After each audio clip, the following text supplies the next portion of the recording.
Come Why Secret with him. My name is Emma Wilson. I am 28 years old. I live in a small apartment in Boston. I work as a teacher at an elementary school. I have a secret, a big secret. Nobody knows about it except one person, and that person is him. This is my story. It started 6 months ago. I was cleaning my grandmother's attic. My grandmother had died 3 months before, and my family was preparing to sell her house. My job was to go through all the old boxes in the attic and decide what to keep and what to throw away. The attic was dusty and full of old things. There were boxes of old clothes, old books, old photographs. I spent hours looking through everything, remembering my grandmother. She was a wonderful woman, kind, loving, and always full of stories. I was about to finish when I found one more box in the corner. It was small and very old. The box was covered with dust. I opened it carefully. Inside there were letters, many letters. They were tied together with a red ribbon. The envelopes were yellow with age. They looked very old. I took out the first letter. The envelope had my grandmother's name on it, Margaret Wilson, but the return address was from someone named James Carter. I didn't know anyone named James Carter in our family. I opened the envelope carefully. Inside was a letter written in beautiful handwriting. The date at the top said June 15, 1952. That was over 70 years ago. I started reading. My dearest Margaret, I'm writing this letter with a heavy heart. Tomorrow I leave for Korea. The war calls me away from you, from everything I love. But I want you to know that you are always in my thoughts, always in my heart. I love you more than words can say. When I close my eyes, I see your beautiful smile. When the night is quiet, I hear your laugh. You are my everything, Margaret. Wait for me. I will come back to you, I promise. Forever yours. James. I sat there in the attic, holding the letter, my heart beating fast. My grandmother had a love story I never knew about. Who was James Carter? Why didn't she ever mention him? I looked through the other letters. There were 23 of them, all from James to my grandmother. All written during 1952 and 1953, all full of love and longing. But here's what confused me. My grandmother married my grandfather, Robert Wilson, in 1954. She was married to him for 50 years until he died in 2004. She never mentioned James Carter, not once. What happened to James? Why didn't my grandmother marry him? What was this secret? I had to know. Chapter 2. The Search BGNS. I took the box of letters home with me. That night, I couldn't sleep. I kept reading the letters over and over again. They were beautiful and sad. James wrote about his love for my grandmother, about his dreams for their future together, about wanting to come home and marry her. The last letter was dated December 1953. In it, James wrote, My darling Margaret, I've been wounded. Nothing serious, don't worry. But I'm in a hospital in Seoul. The doctors say I'll be fine, but I'll need a few months to recover. I think about you every day, about our future, about the life we'll build together when I come home. I have so many plans, so many dreams.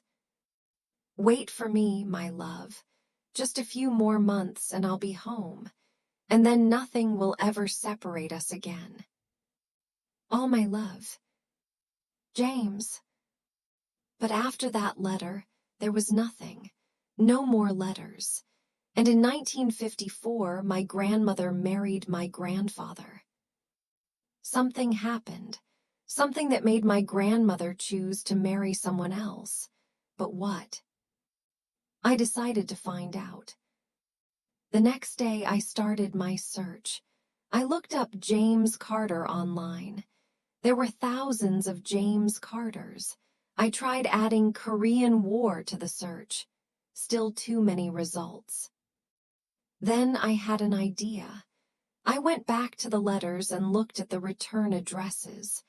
All the letters came from the same military unit. I wrote down the unit number. I spent days researching. I visited the library. I looked at old military records online. I contacted veterans associations. Finally, after 2 weeks of searching, I found something. A list of soldiers from James Carter's unit. And there, I found him. Captain James Carter, born March 3, 1929, wounded in action November 1953. Status, returned home March 1954. He came home. He survived the war. So why didn't he and my grandmother get married? I kept searching. I found that James Carter had lived in Boston, just like my grandmother. They must have known each other before the war. Then I found something else, something that made my heart stop. James Carter was still alive. He was 94 years old, and he lived in a nursing home just 20 miles from my apartment. For 3 days, I thought about what to do. Should I visit James Carter? Should I tell him I found the letters? Would he even remember my grandmother after so many years? And what about my grandmother's secret? Maybe she kept this story hidden for a reason. Maybe I shouldn't interfere. But I couldn't stop thinking about those letters, about the love in James's words, about the questions that had no answers. Finally, I made my decision. I would visit James Carter. I would show him the letters, and I would find out what happened all those years ago. On Saturday morning, I drove to the Sunrise nursing home. My hands were shaking as I parked my car. I was so nervous. Inside, I talked to the receptionist. "I'm here to visit James Carter," I said. The receptionist smiled. "Mr. Carter, oh, he'll be happy to have a visitor. He doesn't get many these days. Are you family?" "No," I said, "I'm a friend." It wasn't exactly true, but it wasn't exactly a lie either. "He's in room 312, the receptionist said. "Third floor, take the elevator." I took the elevator to the 3rd floor. My heart was beating so fast. What would I say? How would he react? I found room 312 and knocked on the door. "Come in," a voice said. It was an old voice, but strong. I opened the door. James Carter was sitting in a chair by the window. He was very old, with white hair and wrinkled skin, but his eyes were bright and alert. He looked at me with curiosity. "Hello," he said. "Do I know you?" "No, sir," I said. My voice was shaking. "My name is Emma Wilson. I have something that belongs to you." "Something that belongs to me?" James looked confused. "What is it?" I took a deep breath. I walked into the room and sat down in the chair across from him. From my bag, I took out the box of letters. When James saw the letters, his face went completely white. His hands started to shake. "Where did you get those?" he whispered. "From my grandmother's attic," I said. "My grandmother was Margaret Wilson, Before she married, her name was Margaret Chen. James closed his eyes. A tear ran down his cheek. Margaret, he said softly. My Margaret, I haven't heard that name in so long. You wrote these letters to her, I said. During the Korean War, they're beautiful. James opened his eyes and looked at me. You read them? Yes, I said. I'm sorry if that was wrong, but I didn't know. I didn't know my grandmother had this love story. She never talked about you. She wouldn't have, James said sadly. It was our secret, hers and mine. What happened? I asked gently. Why didn't you two get married? The letters say you loved each other so much. James was quiet for a long time. He looked out the window at the trees outside. Finally, he spoke. Sit down, Emma Wilson. I'll tell you the story. The secret that your grandmother and I kept for almost 70 years. I met your grandmother in 1950, James began. His voice was soft, remembering. I was 21. She was 19. We met at a dance. The moment I saw her, I knew she was special. She had the most beautiful smile. I smiled. Yes, my grandmother always had a beautiful smile. We fell in love quickly, James continued. Within 3 months, I asked her to marry me. She said yes. We were planning our wedding for the summer of 1951. But then, in early 1951, the Korean War got worse. I was in the Army Reserve and they called me to active duty. I had to go to Korea. Margaret and I decided to wait. We would get married when I came home from the war. So I went to Korea and we wrote letters to each other almost every day. The war was terrible, James said, his voice becoming sad. I saw things I never want to remember, but Margaret's letters kept me going. Knowing she was waiting for me gave me hope. Then, in November 1953, I was wounded. A piece of shrapnel hit my leg. They took me to a hospital in Seoul. While I was in the hospital, I met another soldier. His name was Robert Wilson. My heart stopped. Robert Wilson, that was my grandfather's name. Robert was also wounded, James continued. He was in the bed next to mine. We became friends during those long weeks in the hospital.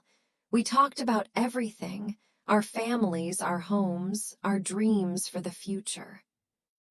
I told Robert about Margaret, about how much I loved her, about how I couldn't wait to go home and marry her. Robert listened to all my stories. He seemed like a good man, a friend. James's voice became bitter. I was wrong. What do you mean? I asked. When we were well enough to leave the hospital, we both went home to Boston. That was March 1954. I couldn't wait to see Margaret again.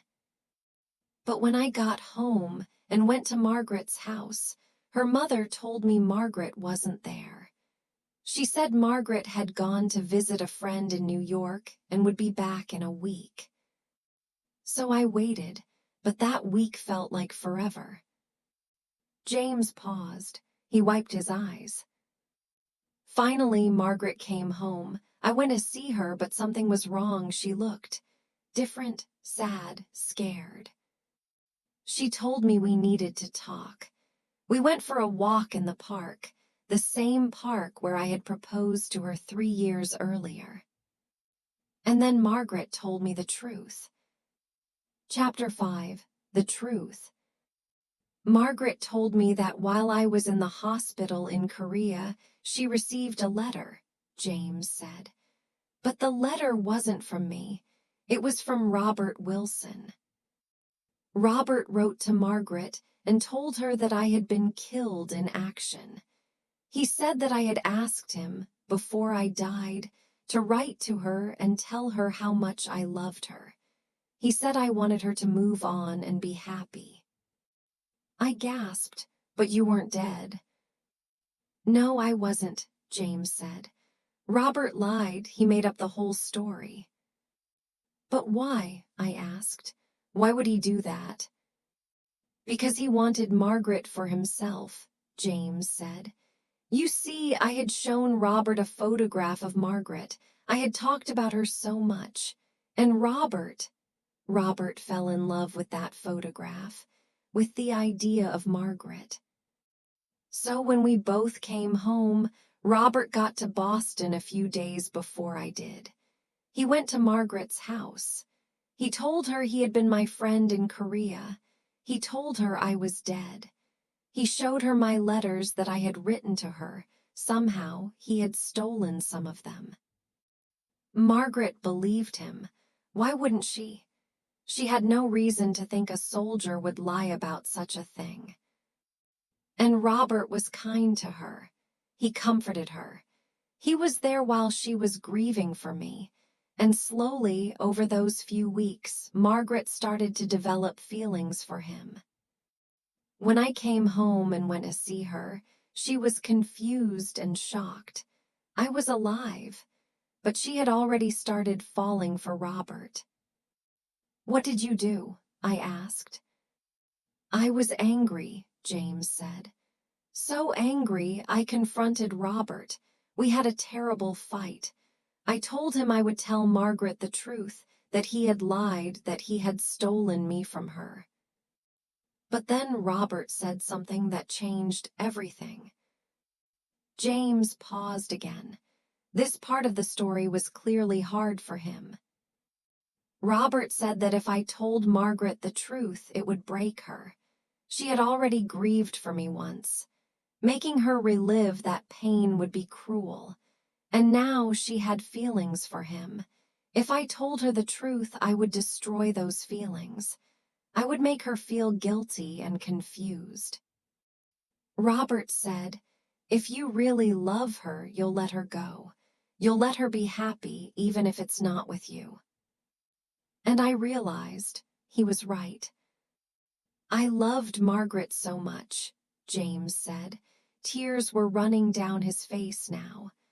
"More than anything in the world, and because I loved her, I let her go. I told her that I had moved on during the war, that I had met someone else, that I was sorry, but I didn't love her anymore." I still remember the look on her face, the pain in her eyes.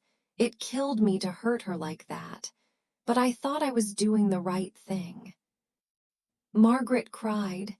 She asked me how I could do this to her, but I stayed firm. I told her to forget about me and be happy with Robert. And then I left. I left Boston that same day. I couldn't stay and watch her marry another man. I moved to New York and tried to start a new life. "Did you ever see my grandmother again?" I asked softly. "Once," James said. 10 years later. I came back to Boston for a business trip. I saw her in a store. She was with a little girl, your mother, I think." Margaret looked happy. She smiled at her daughter with such love. I wanted to go talk to her, but then I saw her husband, Robert, join them. He put his arm around Margaret, and I saw that she was happy, really happy. So I left. I never came back to Boston again, until I got too old to live alone and moved into this nursing home 2 years ago. But I never forgot Margaret. Not for one day. I never married. I never fell in love again. She was my one and only love. I was crying now. This story was so sad, so beautiful and so sad. "Did my grandmother know the truth?" I asked.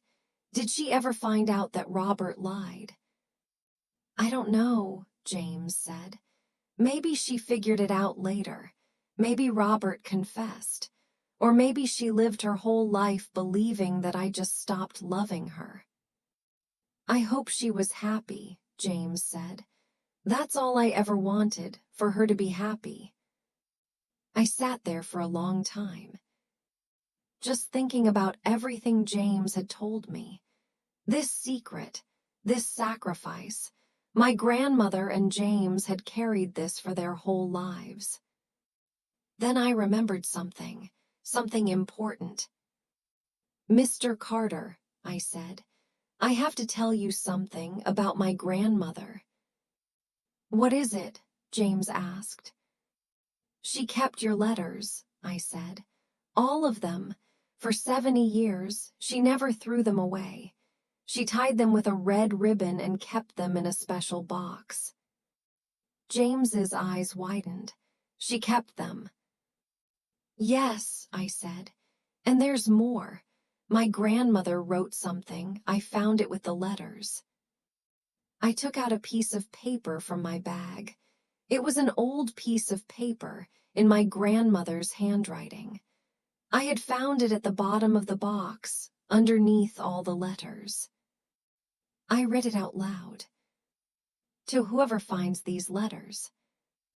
These are from James Carter, the man I loved with all my heart, the man I thought I had lost, the man who broke my heart.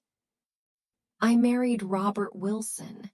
He was a good husband and a good father. I tried to love him the way I loved James. Sometimes I succeeded. Sometimes I didn't. But I want whoever finds these letters to know this. I never forgot James. Not for one day. He was my first love, my true love. I don't know why James stopped loving me. Maybe the war changed him. Maybe I wasn't enough, I'll never know. But I want to say this, even though James will never hear it. I forgive you, and I never stopped loving you. Margaret Wilson. Written in 2010. When I finished reading, James was sobbing. His whole body was shaking with emotion. She never knew, he whispered. She never knew I still loved her. She thought I had stopped loving her. All these years, she thought I had abandoned her. She loved you until the end, I said gently. She kept your letters. She forgave you. Even though she didn't know the truth, she forgave you. James looked at me with tears in his eyes. Thank you, he said. Thank you for telling me this, for bringing me these letters, for letting me know that she didn't hate me. Mr. Carter, I said, I need to ask you something. Why didn't you ever tell anyone the truth? Why keep this secret? Because, James said, Margaret had a life, a family, your mother, your uncles.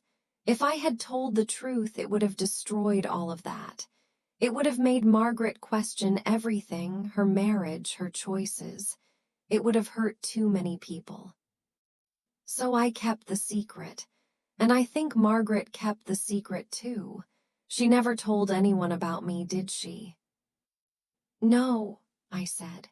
I never knew you existed until I found the letters. Then we both kept our promise, James said.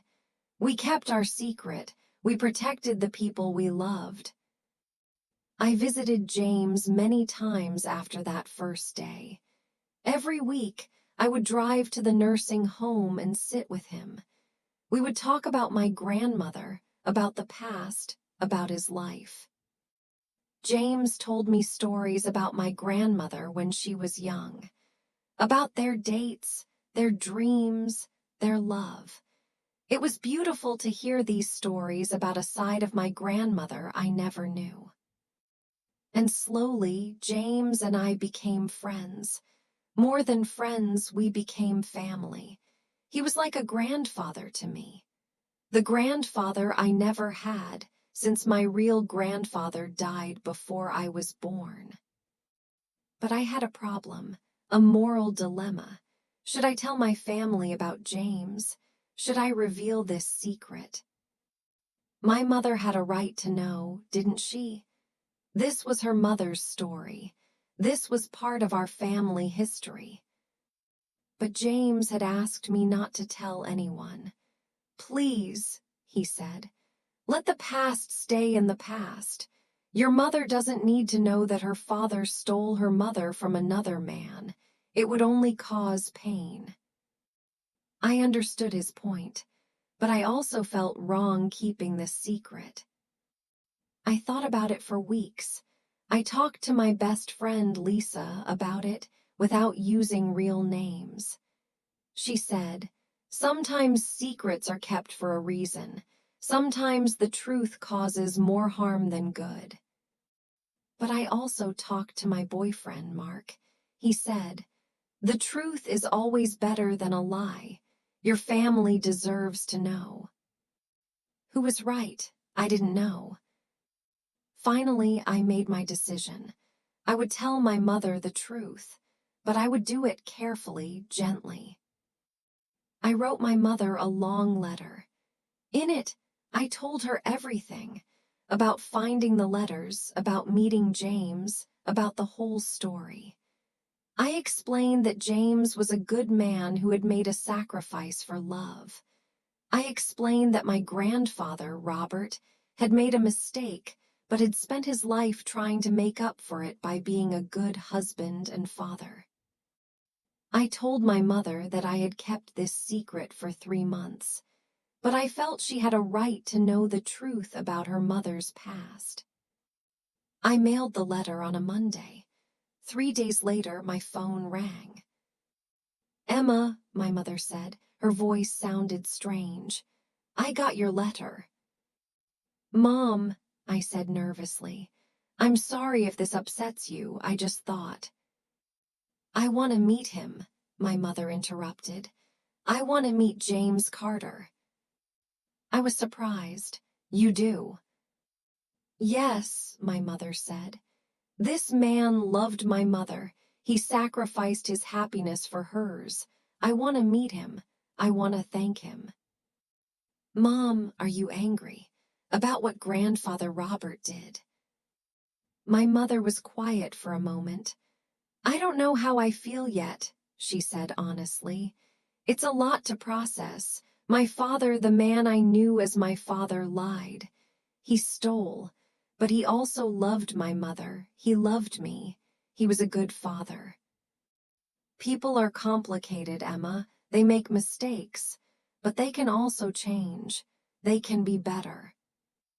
"So you're not angry at me for telling you?" I asked. "No," my mother said. "You did the right thing. Secrets have a way of causing more damage than the truth." 2 weeks later, I brought my mother to meet James.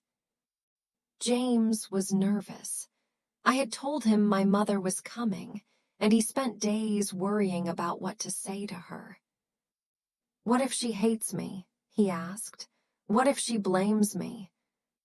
"She doesn't hate you," I assured him. "She wants to thank you." When my mother walked into James's room, he stood up slowly from his chair. They looked at each other for a long moment. "You look like her," James said softly. "Like Margaret, you have her eyes." "Thank you," my mother said. She walked over and, to my surprise, hugged James. "Thank you for loving my mother. Thank you for your sacrifice." James started crying. "I'm sorry," he said.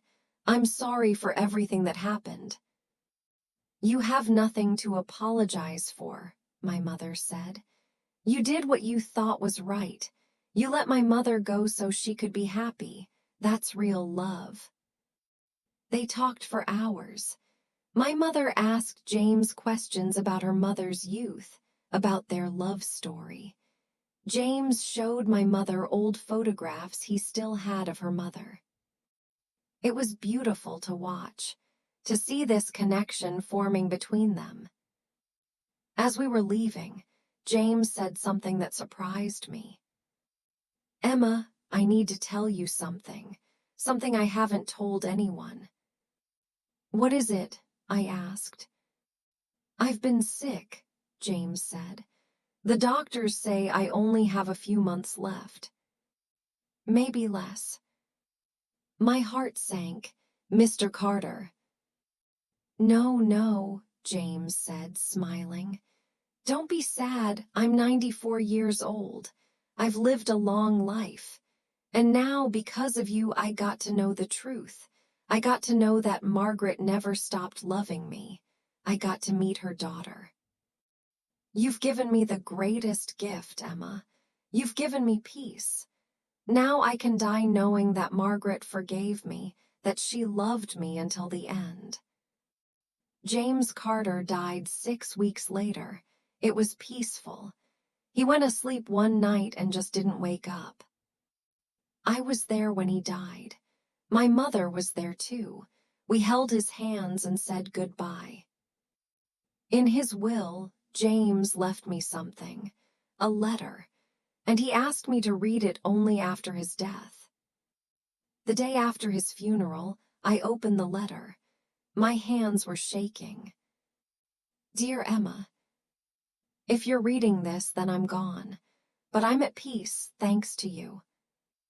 I want to tell you one more secret, something I never told anyone, not even you.